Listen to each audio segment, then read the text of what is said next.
मैं ये बताना चाहती हूँ, बाबा सच्चिदानंद और धर्मराज है सतराम धर्मराज बाबा सच्चिदानंद को मेरे घर पे लाया करते थे। जो स्टार्टिंग में लेकर आए तो धर्मराज कहने लगे, भाई देखो ये भगवान है, संत है, इनकी पूजा किया करो आप लोग, इनसे ही कल्याण होगा। ये पूजनीय है, ये भगवान राम का, भगवान कृष्ण का, शंकर का अवतार है। जो इनका पूजा करेगा उसका कल्याण होगा। तो इसलिए हमें आप लोगों के पास लेकर आए हैं, क्योंकि हम लोगों को श्रद्धा था भक्ति में, पूरी परिवार को श्रद्धा था भक्ति में, विश्वास करते थे। हमारे जो हिंदुओं का धर्म ग्रंथ है उसको पढ़ा करते थे सभी लोग, घर में पूजा पाठ बहुत करते थे। तो श्रद्धा होने की वजह से वो लोग हम लोग के साथ विश्वासघात किए। कैसा विश्वासघात किए कि बाबा को लेकर ये लोग एक बार आए। धर्मराज और सत्यराम चौधरी सलरा के रहने वाले हैं। हाँ। और धर्मराज है बस्ती के रहने वाले। अच्छा। ब्लॉक रोड पे उनका मकान है। हाँ। तो वो लेकर आया करते थे। तो ये बाबा कहता था, भाई एक बार तो वो लोग आए, फिर दोबारा भी वो लोग लेकर आए, कहने लगे अब इनकी पूजा किया करो और आप लोग भी के जीवन में दुख भी नहीं, संकट भी नहीं आएगा। हाँ। तो उसके बाद मेरा हाथ देखे बाबा, हम लोग को जब हाथ देखे तो कहने लगे बहुत दुख है, बहुत मतलब कष्ट है, अगर शादी कर लोगे तुम लोग तो विधवा हो जाओगी, और 3-3 शादियां तुम लोग के जीवन में है। बाबा बोलते हैं। बाबा बोले तो हम लोग का, क्योंकि हम लोग को श्रद्धा था भक्ति में, और भक्ति होने, श्रद्धा होने की वजह बाबा सोचा भी इन लोगों को धीरे धीरे पढ़ा करके लेकर चले जाएंगे। हम लोग तो नहीं जान रहे थे ना ऐसा करेगा। उस समय उम्र क्या थी? हमारी उम्र थी उस समय 12 साल का। तो मुझे इतनी श्रद्धा, सच बताऊं मुझे बहुत भक्ति में श्रद्धा था, इसलिए संत महात्माओं पर भरोसा करते थे। तो क्योंकि सुनते थे भगवान राम भी वशिष्ठ जी के पास गए थे, वही मुझे भरोसा था, वो भी भगवान राम भी गए, तो हम लोग को भी जाना चाहिए और भक्ति करना चाहिए। लेकिन ये नहीं पता था हम लोग के साथ इतना गलत, इतना अन्याय होगा। ही आया था लेने के लिए। वो आया तो कहने लगा चलो तुम लोग घूमने, फिर घूम करके चले आना, देख लो एक बार जा करके। जब एक बार लेकर गया, जाने के बाद कहने लगा अब दोबारा जो कोई जाएगा अपने घर, जो आने के बाद जो दोबारा घर जाता है तो उसके घर का नाश हो जाता है, उसकी जितनी पीढ़ियां हैं सब बर्बाद हो जाएगी, नाश हो जाएगी, नरक में जाएगी, पापी कहलाएगा। तो हम लोग सोचे बाप रे ऐसा होगा तब क्या करें। हम लोग घबरा गए, क्योंकि कहा इस तरह से उसकी बात को सुन करके। तो फिर हम लोग करें तो क्या करें। तो फिर एक महात्मा कमलाबाई है और लोग भाई बहुत सारी थी, कमला है, मांडवी है, मालती, बहुत सारे लोग हैं, शीतला, सबसे कहता था जाकर तुम लोग पढ़ाओ इन लोगों को। अच्छा। कहो कि लोग आश्रम में ही रहे, अब घर जाएंगी तो घर का नाश होगा, तो क्या मतलब घर बर्बाद करने के लिए। मतलब आपको घर आने का मौका नहीं दिया? नहीं, घर पे आने के लिए मौका नहीं दिया, हमें अवसर ही नहीं दिया कि घर पर जाए। अच्छा। तो उन लोग पढ़ाने लगी, सिखाने लगी, कहने लगी अब तुम्हारा जीवन सुखमय हो जाएगा, क्योंकि 3-3 शादियां हैं, विधवा हो जाओगी। तो हम सोचे भाई अब कैसे क्या करें, दिमाग नहीं काम कर रहा। हमने सोचा चलो ठीक है रहेंगे अब। तो धीरे धीरे बाबा 1 साल 2 साल के बाद कुछ नहीं, अच्छा आपको शिक्षा देगा, भक्ति का लोभ देगा कि यहाँ पे ऐसे भक्ति करो तुम्हारा कल्याण होगा, तुम करोगे तुम्हारे घर का भी कल्याण होगा। तो धीरे धीरे क्या किया, इतना करने के बाद उसके बाद 2 साल के बाद 3 साल के बाद धीरे धीरे वो गलत शिक्षा देना स्टार्ट कर देगा। कौन? बाबा? सच्चिदानंद बाबा। जो लड़कियां भी गलत करती है उनको भी शिक्षा देगा, जाकर उनको पढ़ाओ सिखाओ कि हमारे पास आया करे, सेवा किया करे, ऐसे जैसे जैसे मैं कहूँ वैसे किया करें। लेकिन हम लोग डर के, भय की वजह से मतलब कुछ आवाज नहीं उठा पाए वहाँ पे। सेवा में कैसे कैसे आपसे क्या काम करवाते थे बाबा? बस पैर, हमने सारे जितनी लड़कियां वहाँ पे रहती थी सबसे अपना पैर दबाता है, रात भर पैर दबाओ, और नहीं दबाओगे तो फिर तो आपको डांटेगा और मारेगा भी। क्यों तुम लोग अपनी मनमानी करती, गुरु हमारी बात क्यों नहीं मानती हो। गुरु का बात मानना चाहिए, जो गुरु का है वही बात माना करो, उसी में तुम्हारा भलाई है, कल्याण है। अगर नहीं करोगे तो इतना समझो तुम्हारे लोग को क्या होगा यहाँ पे। तो हम लोग डर की वजह से भी भाई भयभीत रहते थे। अब 2 साल 3 साल हो गया, अब करे तो क्या करे भाई।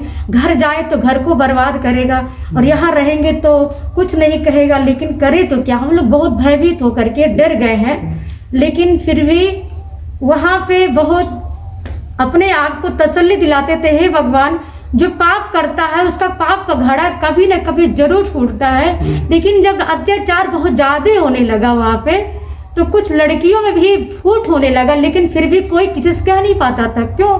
क्योंकि वहाँ गलत होता है। अगर किसी के एक दूसरे को बताएगा तो बाबा क्या करेगा, उसको मार के फेंकवा देगा। घर वालों की इसलिए नहीं, क्योंकि जब मैं आती हूँ तो अपने भी साथ में आएगा बॉडीगार्ड भी 3-4 लोग को, 5 लोग को, 6 लोग को भेजता था। घर पे किसी को नहीं जाने देता है। जहाँ भी जाएंगे अपने साथ में जाएंगे, और घर वाले मिलेंगे देखते रहते, कई घर वाले से बात ना करें। इसकी वजह से कोई डर से बात भी नहीं कर सकता। अगर करेगा तो फिर आश्रम पे जाएगा तो मार कर फेंकवा देगा, रास्ते में मार कर फेंकवा सकता है, कुछ भी कर सकता है। क्योंकि हमारे आश्रम में अनुभवानंद जी हैं, उनको भी मार करके फेंकवा दिया बाबा। अन्नपूर्णा महात्मा जी को, उनको मार कर फेंकवा दिया। मुक्ता बाई थी, उनको मार के फेंकवा दिया।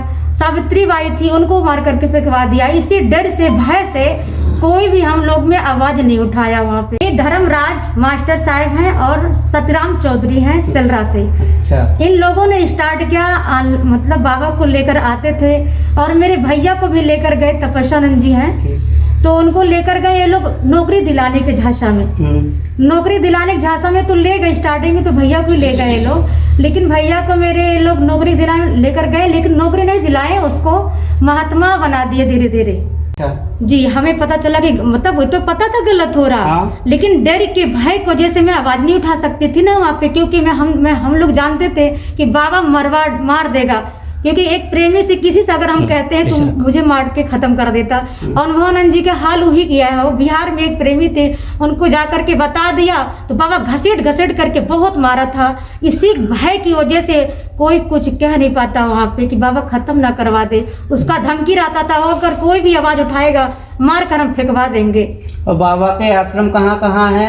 उसका आश्रम है दिल्ली में है, नरेला घोंगा मोड़ पे पड़ता है, ब्रज घाट में पड़ता है, और छत्तीसगढ़ में पड़ता है, बिहार में पड़ता है। सब जगह अपना अपना नाम चेंज करके रहता था कि कोई जान ना पाए हम कौन है क्या है। बस ये बताता था हम भगवान राम के रूप है, अवतार है, भगवान कृष्ण का अवतार है, शंकर भगवान का अवतार है। हमारा जो पूजा करेगा उसका कल्याण होगा। सिर्फ अपना ही पूजा करना सिखाता था।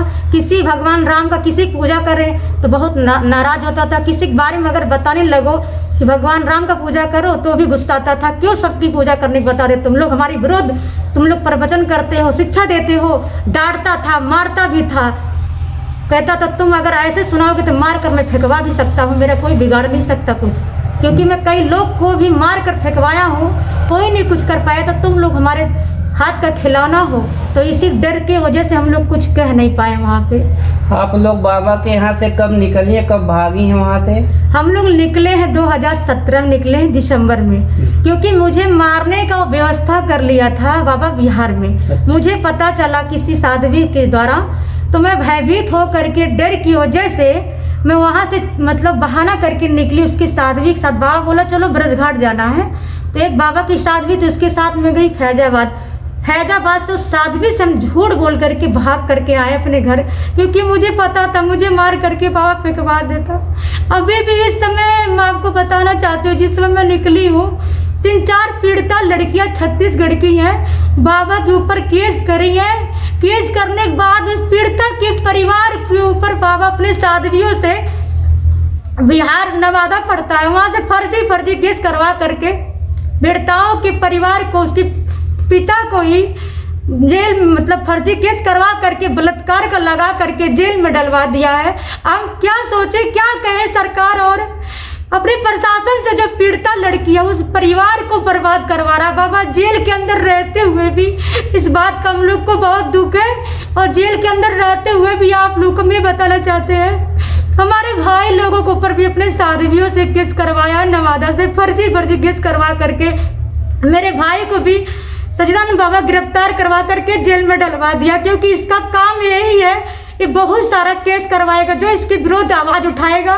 क्या बोला? मेरा हाथ देखा बाबा, ऐसे लड़कियों को देखकर सब लड़कियों को हाथ देखता था, कहता था कि तुम्हारे जीवन में सुख नहीं है, तुम ससुराल जाकर विधवा हो जाओ। एक नहीं 10 जगह शादी होगा, 10 जगह ऐसे विधवा हो जाओगी। इतना हम लोग को भय, इतना डरवा दिया था कि यहाँ शादी से सुकून तुम्हें नहीं मिला, शांति नहीं मिलेगा, तुम आश्रम में चलो, वह महात्मा बनोगे, तुम्हारा जीवन सुख में होगा। और मेरी माँ से क्या कहा, ऐसे माँ बाप से कहता था, क्या कहता था, वहाँ सब सुख मिलेगा, सब फल मिलेगा, एक फल नहीं मिलेगा। वहाँ कहकर ऐसे ले जाता था माँ बाप को कि वह संभोग नहीं होता, लेकिन वहाँ के आड़ में देखिए क्या क्या होता है। वहाँ ले जाकर बहला फुसा कर ले गया बाबा सच्चिदानंद। उसके बाद 2 साल में उसकी साध्वी, अपने साध्वी से मांडी आई, कमलाबाई, शीतलाबाई, परमिलाबाई, ये सब उनके मेन हैं, उनके रखेल, उनके जो बात वो कहेगा वो मानती हैं। वो कहती हैं कि बाबा जो कहेगा समझाओ।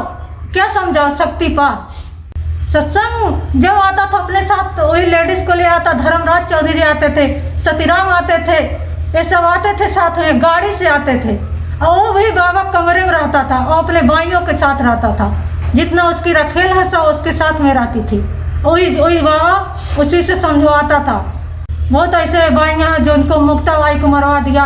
और एक केस में अपील में केस चल रहा, उस लड़की को मृत्यु मरवा दिया था, लेकिन जेल में नहीं गए, हो गया था उम्र कैद। लेकिन उसको क्या मृत्यु परिणाम पत्र लगाकर कहने लगा कि मृत्यु घोषित करके दूसरा चेंज कर दिया, अपना नाम चेंज करके घूम रहा, कह रहा हमारा कौन बिगाड़ पाएगा, कोई हमारा नहीं बिगाड़ पाएगा। हम तो चाहे जो कितना कत्ल कर देंगे, कोई हमारा बिगाड़ नहीं पाएगा, तुम्हारे खानदान को नाश कर देंगे, कुछ नहीं कर पाएंगे। बाबा सबके साथ सबको यही काम करवाता था, अंदर ले जाता था, रात भर मालिश करवाता था, गंदा संबंध सबके साथ, सब लड़कियों के साथ गंदा संबंध बनाता था, इतना धमकी भी देता था, जो कोई मुंह खोलेगा तो उसके घर वाले को बर्बाद कर देंगे।